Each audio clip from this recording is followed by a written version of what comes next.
I think the song on the new album that I enjoyed most recording was Let It Be Known. We had no idea how it was going to go. It's one of those songs we introduced. I thought this could either absolutely tank or really fly, and it's great to see it kind of catch on.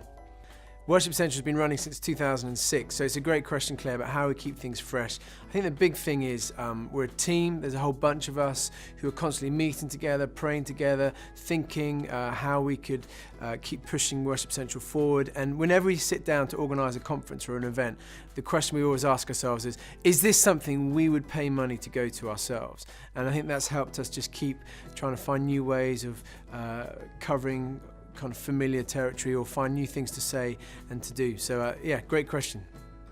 I think personally for me, the thing that keeps me sure of my faith is seeing God at work. I think we'll all at times have our doubts, and sometimes we kind of go through the motions, but there are those moments where you just see God answer a prayer, or you hear an amazing story, or you're chatting to a friend who God's spoken so clearly to them, and it just reawakens that sense of, yes, God is alive, God is here. And the thing I'm trying to do in my life at the moment is to really pray specific prayers, because I think specific prayers get specific answers, and you really see God at work, and that just gives us greater sense of faith. I think when you're a songwriter, you're always influenced by other writers, and the danger is sometimes, you can you find you've stolen a line or a melody. Sometimes I've written a song and thought, this is the greatest song ever, and then you realise it's an old Beatles song or whatever. But I think you've got to just learn from what's gone before, learn from great music, great artists, but constantly make sure it's original, and always get other people to listen to it to tell you whether it's original and fresh, and just push yourself, keep growing, keep stretching to be the best you can be. Sean, you asked a great question about how as a team we keep each other accountable. I think for us at Worship Central and part of HTB, it's very relational.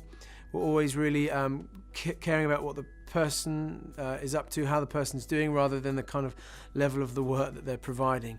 So I think we often have those honest chats. We can tell if someone's not quite cooking on gas, and have those conversations. And also I think when we try and pray together a bit and hang out, you kind of naturally find out where people are at, and you can encourage and hopefully at times challenge one another. Rob, it's a good question. Actually, whenever we tour as Worship Central, we never make money from the events, and the churches don't actually pay. So actually, we usually end up losing money.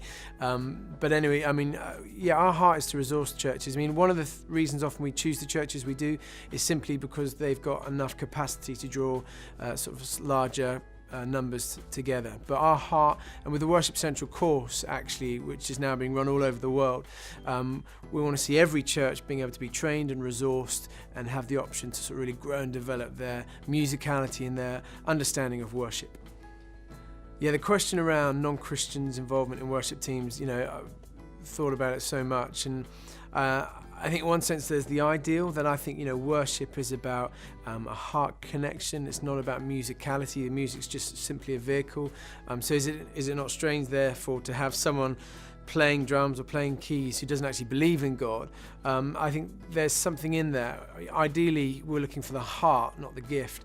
But at the same time, I think it's a question around leadership, because I do know some people who got involved in the music teams who weren't Christians and found their faith through that.